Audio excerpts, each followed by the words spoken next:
Hello everyone, so in this video I'm gonna be doing a quick overview of one of Garmin's activity tracking band, and it's their newest offering.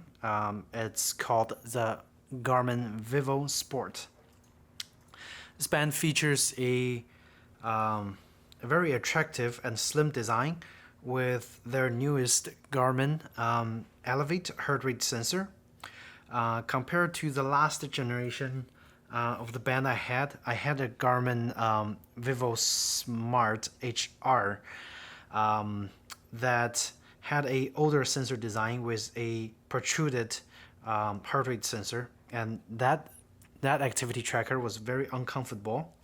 The new tracker have a very slimlined, very low profile heart rate sensor on the back, so as you can see it doesn't protrude at all, and compared to the old one it's actually much slimmer.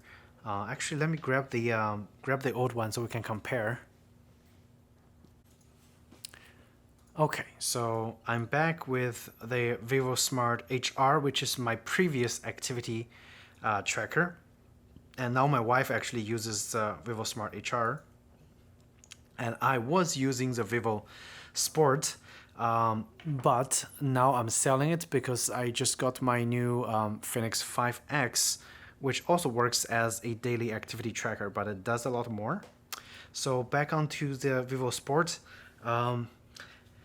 Compared to the Vivosmart HR, it adds a GPS. I know the HR Plus had the GPS built-in, but the Vivosport had GPS built-in, and also it have a color screen that's also very sunlight readable when the LED light goes off, and it is actually always on, so that is one huge plus. So now I just reset this watch because I'm selling it, and I'm just gonna go through the quick process of setting it up and skip the pairing with a smartphone, and just show you guys what this watch can do and what other functions this watch have. So right now I'm just setting up the time format, and it asked me to enter the time, which is probably correct. Yep. Okay, so we finished setting up the time, so I'm gonna go ahead and set the month, September, today. Yes, all correct. So the time is set, and we're gonna go through the setup process. Let's see. So of course it always wants to pair up the phone, and now it asked me to take a tour of the features of the watch. So we're gonna go ahead and take a tour. Basically it's basic navigation gestures for the watch because it lacks a physical button, not like the old Vivosmart HR. And again, talking about the heart rate sensor, you can see how much protruding the sensor is compared to the Vivosport. Like, it's a lot, and it leaves a very deep indentation on your arm when you wear it long enough, or if you're wearing it during sleep for sleep tracking. Okay, so let's put the old one aside and we're gonna focus on the new one. So basically you have a few gestures. There's left and right, swipe up and down, and open the menu. I think it's going this way, and hold the screen. Okay, so hold the screen to open the menu, and basically I'm just swiping to go to the next step. So start pause timer. Let's see how to do it. And as you can see, the touch screen is not very responsive. Like, sometimes it misregistered my touches. Double tap the screen, and this is the one I'm having trouble a lot with. Like, a lot of times I double tap and nothing happens. That's one thing I get kind of frustrated with, because I kind of wish it had a physical button for the menu and some other activities. So all set, the tour's done. So now it leads you to the main screen, which is basically just a digital clock with the date and the battery charge. Talking about the battery, when I wear it before, I think it lasted me about 5 to 6 days of general use with some very light activity tracking. I'm doing some cardios, and it tracked my cardios, basically just heart rate, during the workout. So it lasted me 45 days before I needed to recharge the watch. So let's swipe it up and down and see what exact feature it have. So going down, over here is your basic steps. Like if you are in this menu, you can tap the screen and it goes to a little more detail, or like gives you a sum up of the previous screen. So this is the steps, and we're going to the floors climbed, and then we're going to the intensity workout minutes, and then we're going to the calories. So interestingly, it already shown a pre-recorded calorie right over here. Like basically I haven't wear this watch for a while, and I think that's how much you're supposed to be burned during the day up until now. So it's pre-recorded, and this is your heart rate. Now it have the newest elevate heart rate sensor. Let me put it over here. So it's gonna measure.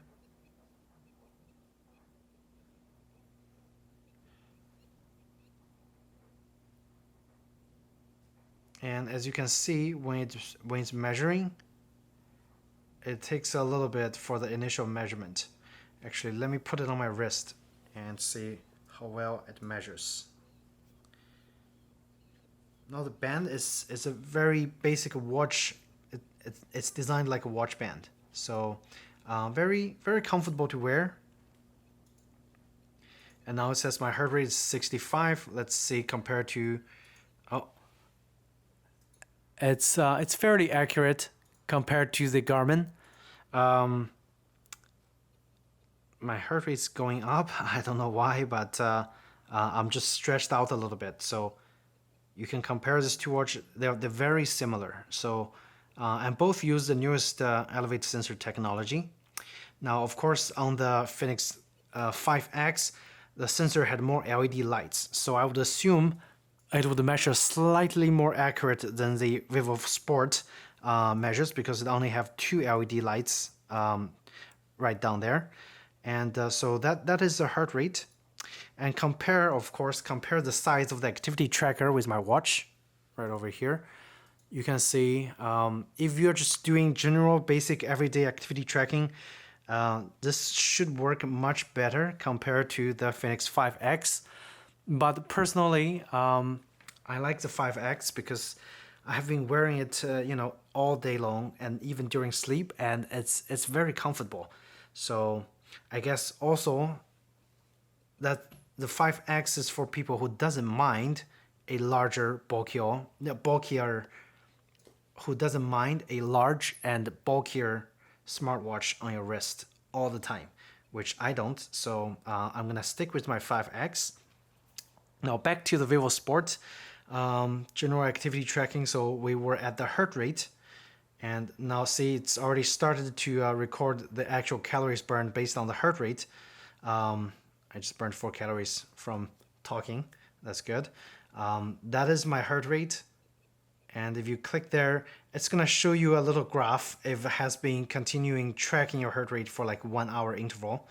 On the Garmin, on the bigger smartwatch, it tracks for the last 4 hours and gives a really, let's see if the camera would focus. It gives a really beautiful graph right over here, and this one just gives a few lines on the screen itself. So let's go up, and this is a stress level, which the Garmin smartwatch, the 5X, also has. As you can see, the numbers are similar, and but I wouldn't say to depend on this for your stress level, because I don't believe in those stress level measurements myself. But it's really up to you to decide whether you want to trust those numbers or not. But I think for most people who gets this Vivosport activity tracker, it's for people who want to monitor their sleep, and for people who do daily runnings and sometimes maybe walking and hiking. The advantage of the Vivosport is that it had a built-in GPS, so you can track your actual workout outdoors much better than the previous model, which actually have to rely on the on your smartphone to track your workouts. Otherwise, it just measures the basic steps and calculate your distance based on the steps that you walked. But again, the previous generation, the previous couple generations had a much larger screen, and I like this larger screen quite a lot. This screen to me, it's way too small. It's functional, but it's just not big enough. I kind of wish that screen would actually be taking the place of the whole glass area, but within the glass area, it also had some edges over there, which makes the screen super, super tiny. Now it comes with different variety of colors. This one is, I think it's called fuchsia, red or whatever. It's kind of a red and pinkish color, which doesn't look bad, on a guy as well. It's actually a very good-looking dual-tone design, which I kind of like. So let's see. That is all the measurements there is. Again, this is a very, I guess you can call it a advanced activity tracker, but I wouldn't call it a fitness watch because it lacks a lot of features, advanced tracking features of what the Garmin Fenix series or even the Forerunner series does. Because those fitness watches are designed for outdoor activities. Okay, so and I think let's go into manual settings and take a look at the manual settings as well. Basically, do a long press and then you go into the menu. Let's see, it asks me to swipe up and down. So interestingly, and another problem with this, if you don't have a button, is once you are in a screen, there's no way to go back. Like, I think I accidentally opened the walking module. So if you are actually doing the indoor walk, it's gonna turn the GPS off and start tracking your walking indoors. Let's go back. So this is actually not the manual. That was the activity screen. So if I long press, it gets to the activity screen, and then I have to scroll up and down to get into the actual manual setup. Let's see. So this is a manual. So let's go into the manual and take a look first. So of course this is pairing up with your phone using the Bluetooth, and this is the light setting. You can turn the brightness of the LED light, the backlight. I set it at 3. That looks pretty good. Tap it and it goes back. So let's go down a little more. Let's see. This serial number kind of slides around. So brightness, okay, confirm, and let's go down. Timeout. I think that's a time for the light to go off, the LED backlight to go off. And there is, what's this? Gesture, always on, and I think you can turn it off. Leave it at the default. So let's see. And as you can see, like the touch screen it's not going to the places that I wanted it to go. So which is why I'm a little frustrated.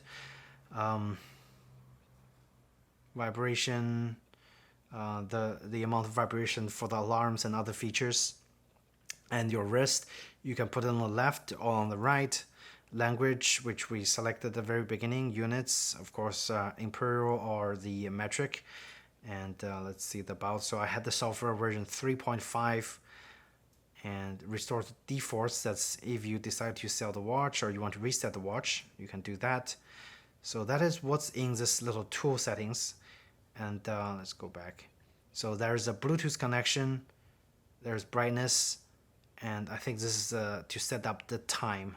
If you sync with your phone, the time will be set automatically. And this is, I think, the move alert. If for a certain amount of time you are not moving, it asks you to move. Default is on.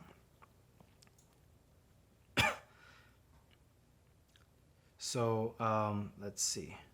So that's a move bar, and this is so this is a move bar, and this is a move alert, the physical alert that asks you to move around.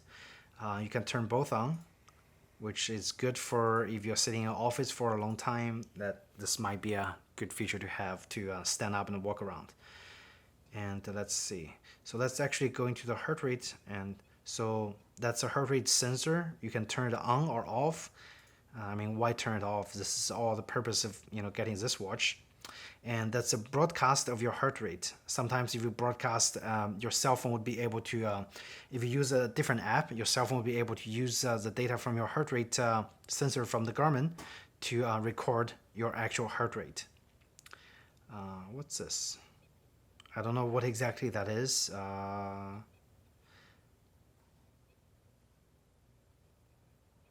Yep. I don't know what this is. Maybe it's a alert for your heart rate. Like if it goes to a certain amount, it will alert you that maybe you're doing too much of extreme activity. Yep. It looks like the heart rate alert. So if you set to 180 and you're doing the some extreme activities and your heart is running too quick, it'll ask you, okay, slow down. Or maybe you want to let it alert you once you are in a targeted heart rate zone, maybe 130 to 140. You can set that also, so when you hit 140, it'll alert you, I guess by the means of vibration on your wrist. So of course I'm setting it off. That's the heart rate, and this is your personal profile. There's a VO2 Max, there's a personal best, and there's a history. Let's see. Of course, no records because the watch has just been reset. This is to measure your VO2 Max. So you need to do a 15-minute outdoor activity outside. So it's going to measure your VO2 Max based on your heart rate detected, which is quite nice. So that is your personal profile. I think we already went through most of the stuff. And this is what, alarm clock? Yep. And stopwatch. And this is the night mode. I think do not disturb. And this is a lock mode, I think, to lock the keys. This is your activities. So let's go into the activity and see what exact activity that this watch have. Okay, so there's walk, there's running, cycling, indoor cardio maybe, weightlifting, and aerobic activities. So that's enough activities for most of the people's needs. Like, I mean, if you're going to gym a lot, this is a good watch, fitness band to have if you're not doing a lot of different kinds of outdoor activities. Okay, so that is good. Let's see.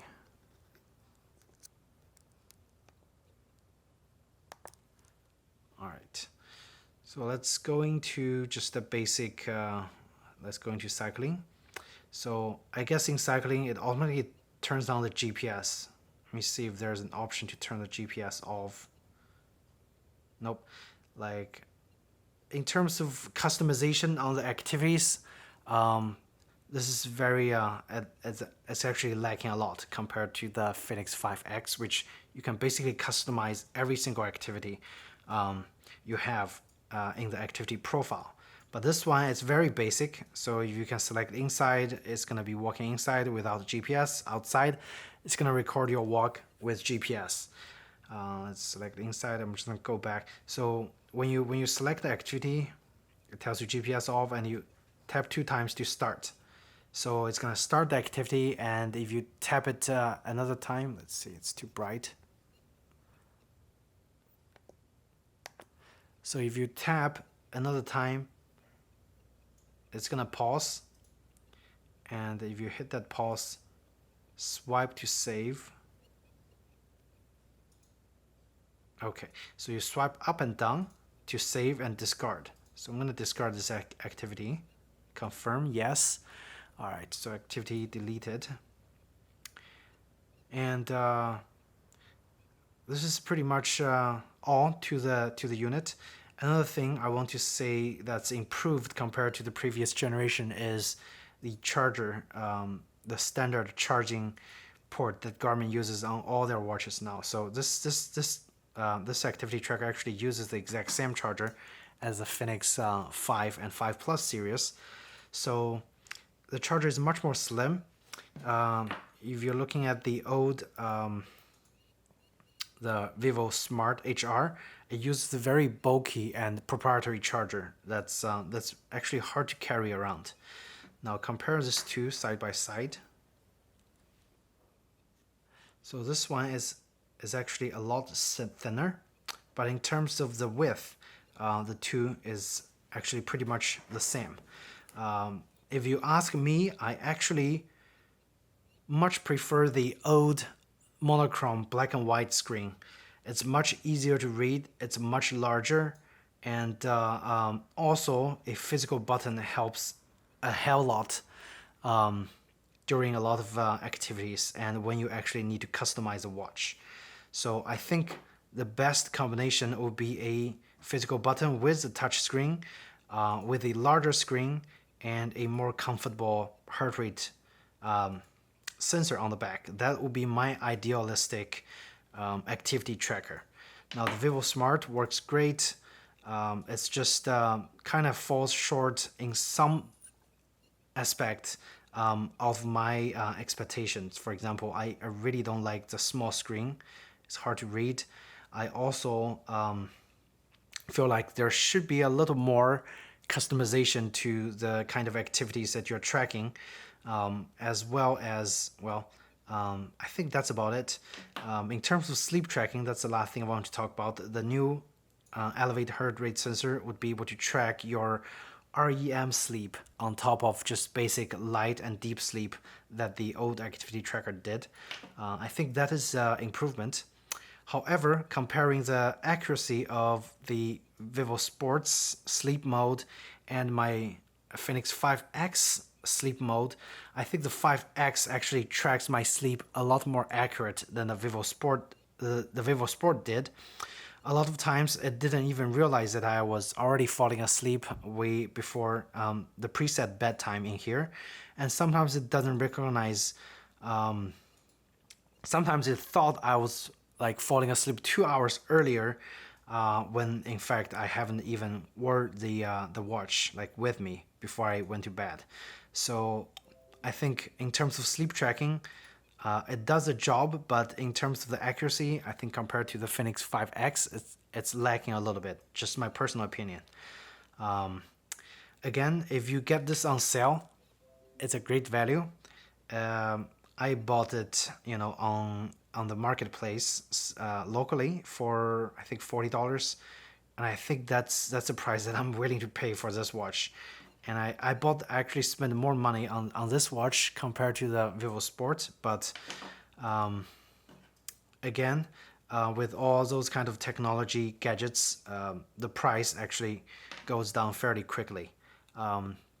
Same story with the Fenix 5X. Now you know when I'm doing this review, there's already 5 Plus series came out.